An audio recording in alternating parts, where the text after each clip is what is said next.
So, we start off with the DLC discussion. Would you shortly explain what you mean when you say a gaming generation you don't want to be part of?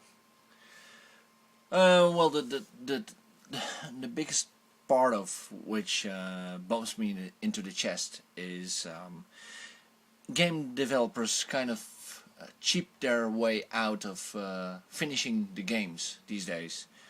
What I mean with that is they rapidly finish a game, half done, bring it out on the market, and well, fill up the game with downloadable content, which with the gaps they left behind because they were over exceeding to release the game. Mm-hmm. But okay, but I think some people would say that in this day and age of DLC and of online capabilities being much more pronounced than earlier in earlier years, Yeah. it's a good thing that people can finish their games in this way, as opposed to just rushing them and not ever finishing them. That's true, but it should not be an excuse to do so. And so what you're getting at is that they intentionally do not finish a game, then release DLC to finish the game. Yeah, we've seen several games now that had downloadable content already announced while the game was in production, Yep. which is absolutely, especially when you find out the game is half finished. For instance, Alan Wake. That was really bad, yeah. Yeah, that was a bad case of this. The game doesn't actually end without DLC. Or you can end it, you get end credits.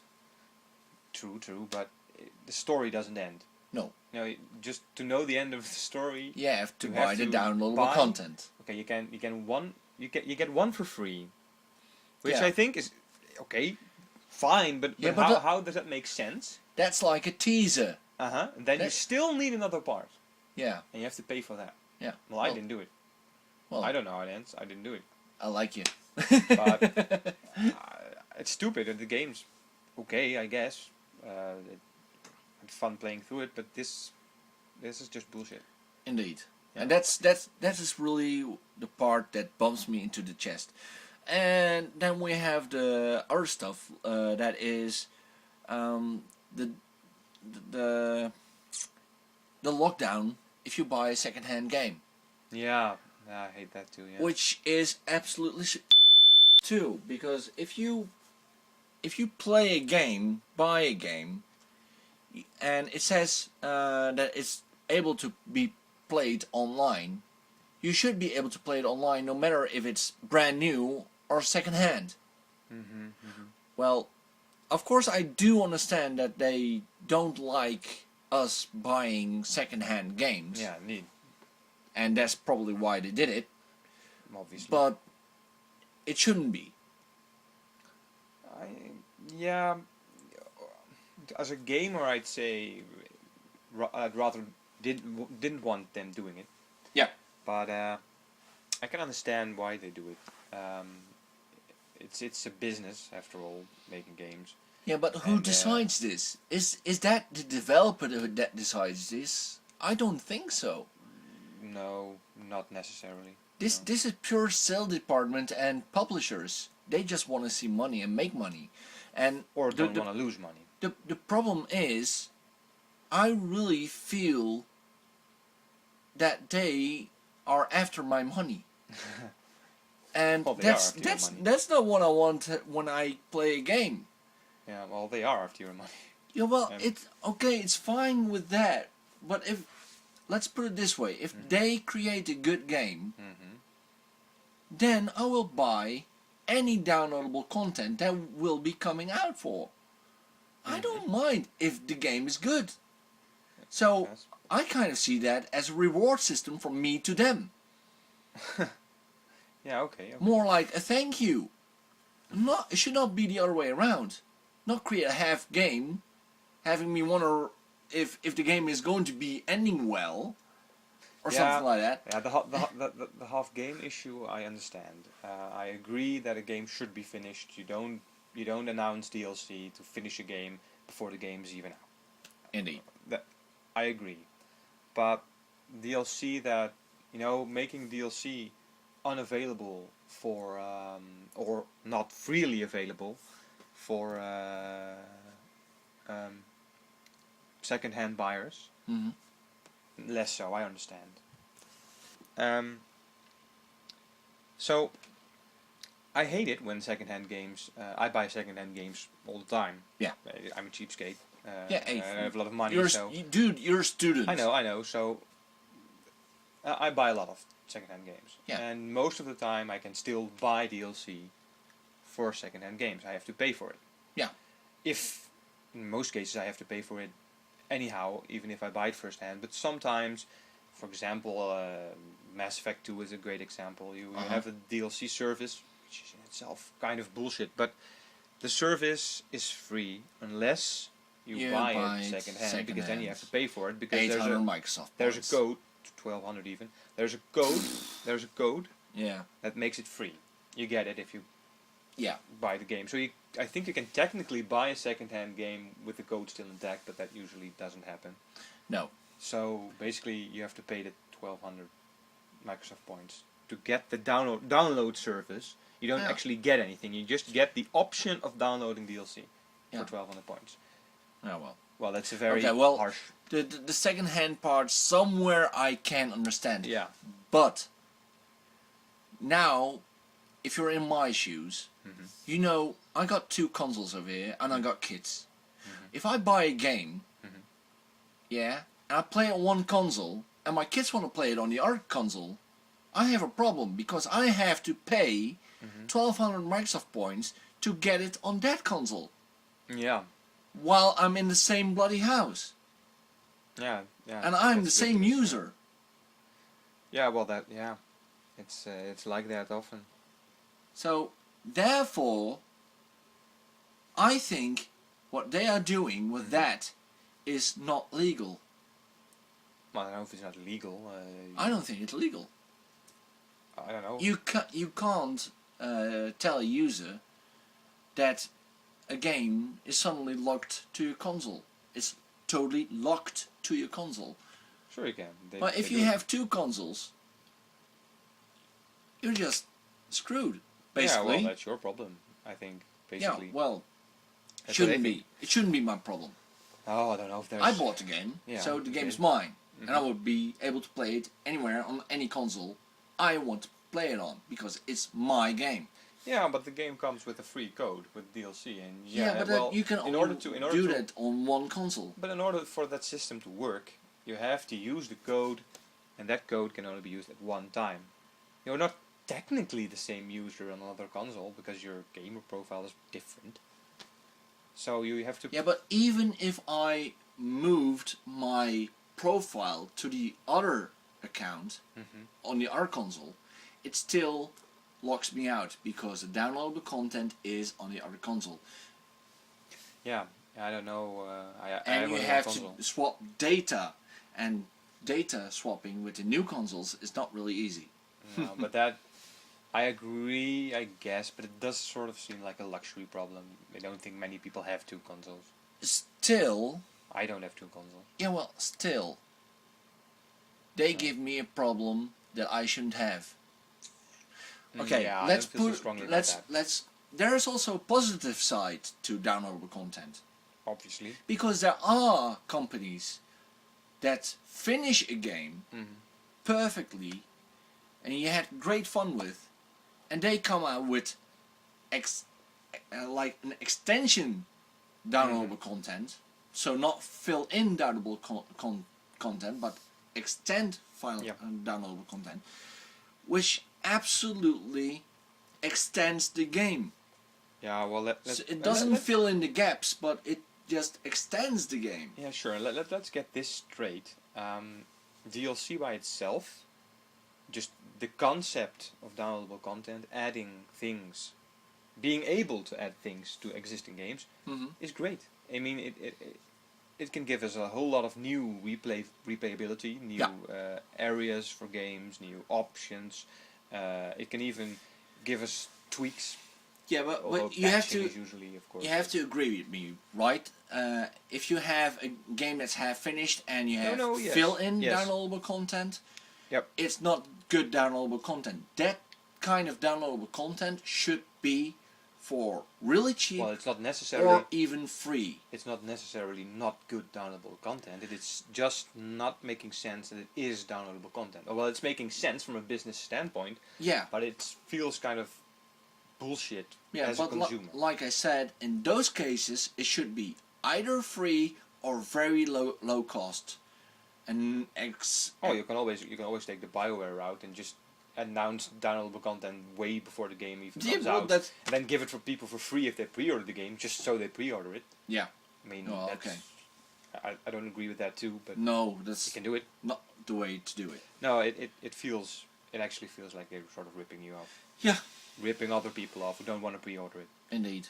Just because, and they did it with Dragon Age 2, for example, and Dragon Age 2 wasn't the greatest game ever. I mean, it was okay, I liked it, sort of, but yeah, it was just not as good as other BioWare games. True. And I somehow think they knew that themselves, although they don't admit it even to this day, but I think they knew it themselves, and they thought, well, let's just give them free downloadable content if they pre-order it, just so they pre-order it, and they don't have a chance to wait out for reviews.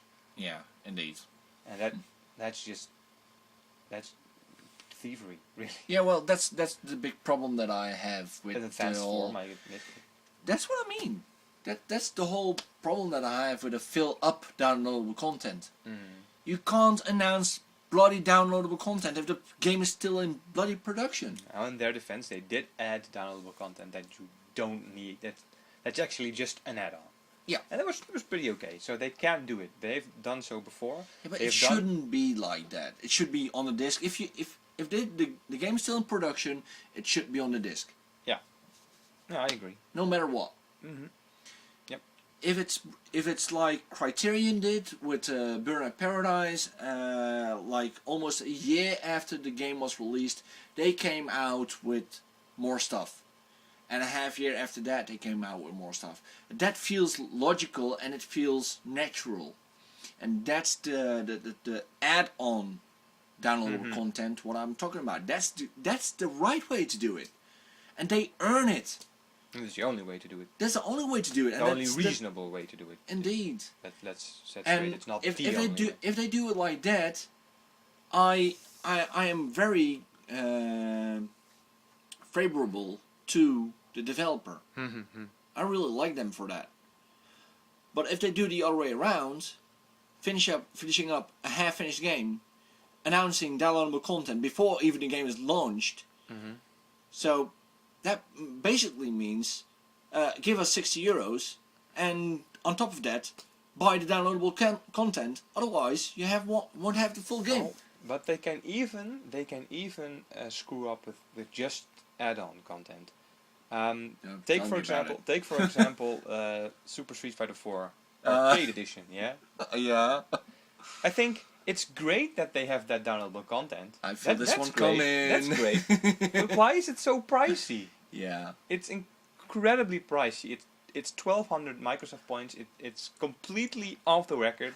At the moment that news hit, a friend of mine got his whole Capcom collection, and he's a total Street Fighter fanatic. He got his complete Capcom collection, went to the store and sold the whole thing. Okay, I have two things. He sold everything. There's really. two things. One, way to go. That's awesome. Yeah. Second, well, it's also kind of silly because Capcom has been doing that for years. Like Yeah. ever. How many he Street was Fighter 2s so are there? fed up with it. He Yeah. was so fed up with it. I just didn't buy it. Well, I didn't need to, but Yeah. I wouldn't have bought it if I. Yeah, but Right. if you looked at the downloadable content, it was clearly that they easily could have put that Yeah, into or the made game. it. Oh, they don't have to make it for free. Let's be honest. But 1,200 Microsoft points. That's ridiculous. Yeah, if it's for 400. suits or an extra character or something, hey, don't go bother us if it's over 400 Microsoft points. No, don't Keep it 400 max. Yeah, well, if you really add a lot of content, sure, I understand it must be pricey, but it feels like you're almost buying nothing. really. Just 4 Indeed. characters. Indeed. Well, I think that we're kind of done here about this topic. Alright. Okay, with that out of the way, let's just shift to Deus Ex. You want to know the secrets, huh? Yeah, I do, yeah. I thought so. I first noticed this game, I think E3 2010. Yeah. And it looked great. Just the concept itself blew me away. I was so excited what it could turn out to be. I just hoped it would be good. I played 1 just to see. I never played 1 before, okay. but I did then just to see how good that was and how good this could be. Okay. 1 was awesome. I didn't complete it by choice, but it was awesome, and I'm just ecstatic to finally play this game. Just as we record this, it's only a week before it comes out. Yeah. Slightly less. And I've even. already been playing it for a week because we're lucky bastard. yeah. Well, I saw you playing, but the little teaser I got, which was awesome, it makes me even more excited to play it. Didn't really learn me much more than what people probably already know. I don't really have gameplay experience, but you do. Yeah. So would you explain something about what you think is so great or not great about the game? I think the best part for me is I never played any Deus Ex game before. I've played Metal Gear, I've played Crysis 2, I've played Crysis, I've played Mass Effect 1, 2. So I'm kind of familiar with the genre. The beautiful thing is, it also gives me the ability to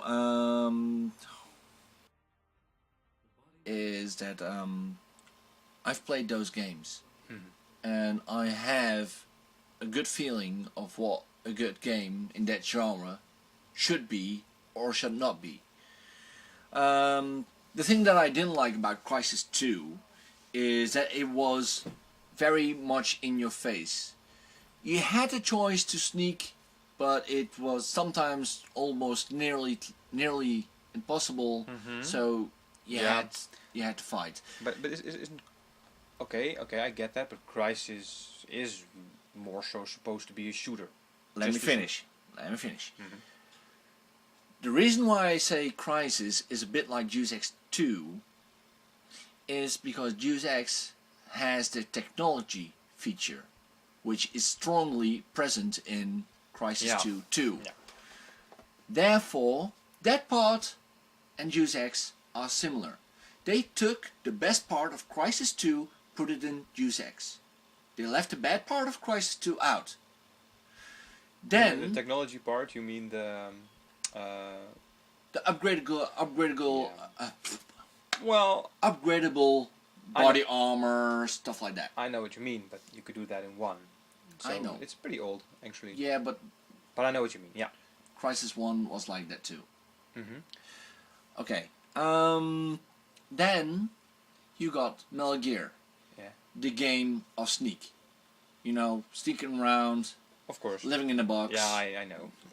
That's Who what doesn't? Metal Gear is all about. They took the best parts of Metal Gear, put it in Deus Ex 2. The beautiful thing of Mass Effect is the conversation choices that you can make. Yeah. You can be the good guy, you can be the bad guy. The best parts of Mass Effect 2, or all the Mass Effects, basically, they put it in Deus Ex 2. You expect me to fall for that? Therefore, Small time You realize that you make it seem like a pretty epic game now, right? yeah, I'm And sorry. that's some heavy stuff. Yeah, well, the thing is, I've played Metal Gear, I've played Crysis, I've played Mass Effect, and all the games had parts that I didn't like. Like you said. Those parts are not present Van in Deus Bruggen Ex. is more than just a hacker. you Okay. know. Trained in counterintelligence. For me, this is He's got the forged IDs, first secure bank accounts, and safe houses single-player all over the world. game that I'm He's always playing off since the years I guarantee you'll never find him. that has me so excited. I see. And I'm on the verge of finishing the game now, and I'm very, very eager to finish the game. But god darn, the game is darn good. That's good. Really, it's really darn good. If you like Metal Gear, if you like Mass Effect, if you like Crisis, you really got to get this game. Yeah.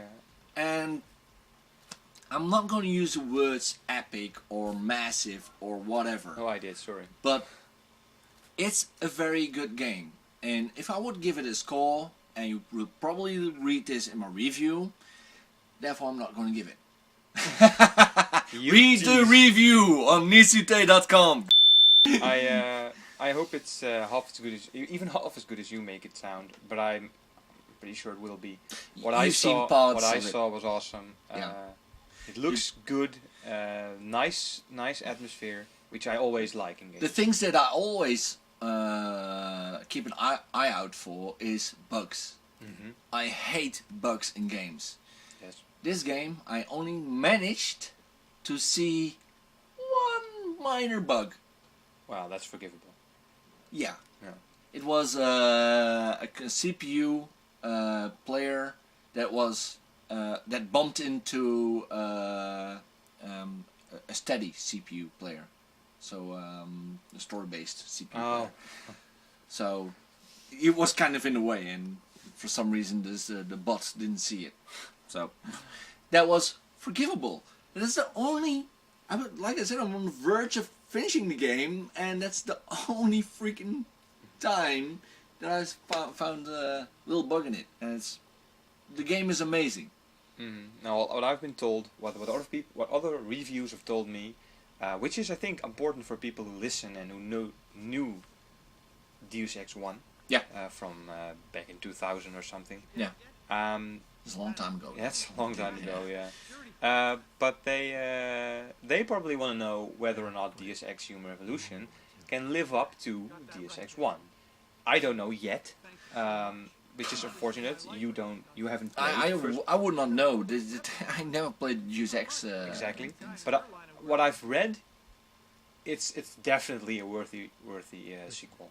Well, if I think it's better than Metal Gear, Mass Effect, and Crisis 2, Yeah, it should be pretty good. Yeah. it should be pretty good. I've heard people say that Warren Spector, who is creative thought behind the first part, should be proud indirectly because he isn't involved with this one, but Yeah.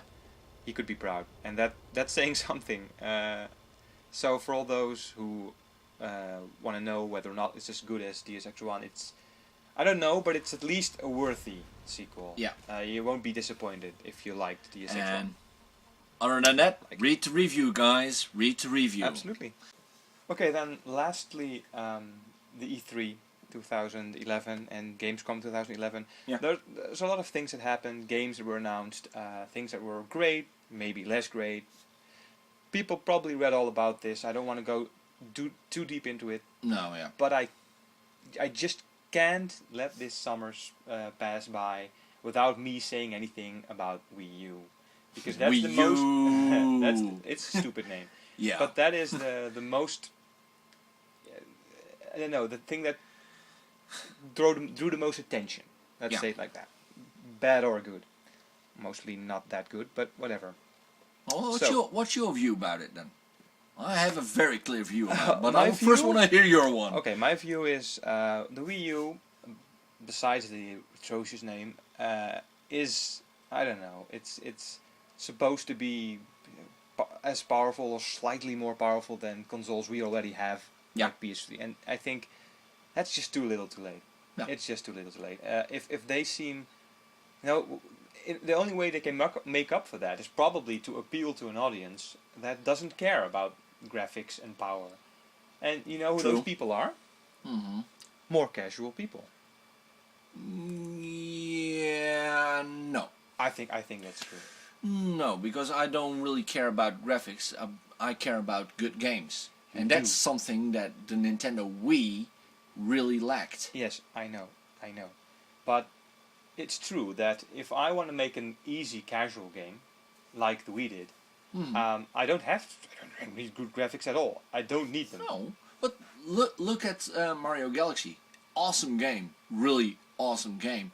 Graphics are way outdated. Yeah, sure, but they're But not that bad. I don't care. It was an awesome game. Mario Galaxy 2, awesome game. Well, there were awesome games on Wii. The Donkey Kong. Most new Donkey most Kong. awesome games on Wii were made by Nintendo themselves or were from Nintendo franchises. But there's just too few. I'm sure that will happen again for Wii U. But But if they still have the same amount as they did on a Nintendo Wii, the Wii U is not going to come in this house, in this office. I fear that Nintendo once again can't really secure enough third-party support. You know, I don't know if it's true. I hope to God it isn't. But if that is the case, they once again will end up with too few good games. And if their intent to make something just for the revolutionary value, just to be all new and giddy, which I think you have an opinion on, but whatever. That more on that later. If they want that, and they seem so intent on that user base, they just lose me. Yeah. And with me, a lot of other people, I think. Well, let's It's too early to tell. Let's put it this I way. Why did I love the N64? Why did I love the Nintendo GameCube? Well, very simple reason to it. Nintendo produced awesome games for them. I agree. Really awesome games, and in a decent pace. Every half year or every year, a very good game got launched. And I mean a very good game. On top of that, they had new IPs coming in every once in a while. The latest one of them was Pikmin, which is also a very good game. Things we have not seen anymore on Nintendo Wii. Yeah, I do really fear about the Nintendo Wii U about that. So If do they I. keep up this pace, they gonna lose the hardcore fan base. They already have lost a big part of the hardcore fan base. And without hardcore fan base, you do not have the voice-to-voice thingy that spreads out among the people. Yeah, but you know what I'm fed up with? Swinging around my controller. I just, Yeah. and you know what apparently is the case? You can only have one Yeah. controller on that's- Wii U. that's The a other big controllers problem. are just Wii controllers. Okay, now you come into my part. The Nintendo Wii U. So it has a controller with a screen in it. Yeah. Let me recall. Sega Dreamcast had a controller with a screen in it. If you had the memory card that allowed it. That's true. Okay. But it had a screen in it. It was great. You could interact with Dreamcast and your Tamagotchi that was on your screen, on your loose game. You could take it away with you. Okay, done that. Then came the Nintendo GameCube, which had the connection with the Game Boy Advance, Yep. which was awesome. Play Zelda Force Wars, Zelda Tetra Trackers, the Pac-Man Versus, Pokemon Colosseum. Pokemon Colosseum. Never played that, but anyway, oh, I did play it. I can't cheat you. Games like that were awesome. Worked really fine. Yep. Then PlayStation 3 came with the PSP, with the connectivity with that. Hey, hell, they even announced on the same moment as Nintendo with the Wii U that the PS Vita will be able to do basically the same as the Wii U controller does. It's totally not revolutionary. No. Totally not. The only big difference is it's a huge screen for a controller. Yep. But there's also the biggest setback. You can only use one bloody controller. That's stupid. Why? That's retarded. If you want to have full effect of people with yeah. four separate screens and one big screen. Dude, that could be so awesome. Yeah, but Nintendo should wake up and reconsider the whole Wii U thing. certainly. What's your big thing, Wii U? Your big thing is a controller with a screen.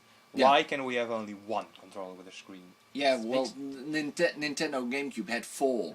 Then there's the fear that I have for the games coming out on Wii U is because, let's be honest, Nintendo was always pretty big in the business department because Nintendo is a business, right? Yeah. They have to make money, and that's what, can't cut it any other way. That's what they have to do and want to do. They always did that, fine. Yeah, they did absolutely excellent with it with the DS because it printed money than a Wii. That's good, but they did so until, let's say, sort of N64. They were not bad, but then PS1 came, and those were big competitors and actually overshot Nintendo. Yeah. And they never. And GameCube was really a low point because that came nowhere near the competition. No, that's true. And then they just completely took over with the Wii, and they did so because of the entire new group of people that they could market the Wii to. And what I think is, if this seems to work, why would Nintendo, from a business standpoint, do it much different for Wii U? Well, as Nintendo probably knows right now, is that their stocks are dropping like crazy. Hope they realize they shouldn't do it. Because they are dropping like crazy. Because those players that they woke up years ago with the Wii now wake up to other game consoles. Yeah. And those players are not going to buy the Wii U because they now know that the next generation Xbox, the next generation PlayStation will be better than the Wii U. So why bother buying the Wii U? They are not going to do that because they know, because they now are awakened for the gaming industry. Yeah, they do realize. And I hope they do realize it. And what I also hope is that all those developers that have said something positive about Wii U and said they saw the potential and really wanted to work for Wii U, I hope they are not kidding and do it and create some great third-party support for the Wii U. And well, it could be fine. It to could those turn out to be fine. To those third parties out there, please guys, do not wait for Nintendo to give you an example on what to do to benefit the Wii U's powers. Do it yourself for this time, for crying out loud. Lazy asses. Yeah, well, I really hope it does turn out good. Because I do like Nintendo. I've always liked Nintendo. They were great. I liked them up until GameCube. And then, it all just went downhill. In the era of the GameCube, third parties were complaining that Nintendo always... DS excluded, sorry. Yeah. Nintendo always set the market with a new game. And they couldn't exceed that game because it was that good. This is what I meant with Nintendo always giving the third parties the opportunity, the example of how it's done. And Nintendo stopped doing that, probably because of this reason, because of the third parties saying, hey, you always bring out those really super awesome games we can't compete with. That's why we don't want to go on a Nintendo Wii or a GameCube or anything else, because you overachieve us. This is probably the reason why Nintendo has stopped with those AAA games. Yeah, sad. Which is understandable. But is that Nintendo to blame? No. I think third parties should be more creative. They want to be more creative, but there comes the second part and the second problem, and that's publishers. Publishers do not want to take risks. They want to keep on rowing in that same old rowing boat they've been rowing in for years. Yeah. They don't want to step into a canoe. That's new. It might sink. They don't want to do that. Yeah. Well, let's hope it does happen for Wii U. Let's do. I think that sort of wraps it up for this episode. We've been rambling on way too long Yeah. on various subjects. So we will be back in about 3 months. Only thing that I wanted to say still Fire away. about the Wii U, there's only one way this whole thing could work like a dream. If Nintendo start producing the AAA games again. Yeah, That's it. I agree. If they Good. start doing that again, Wii U is safe.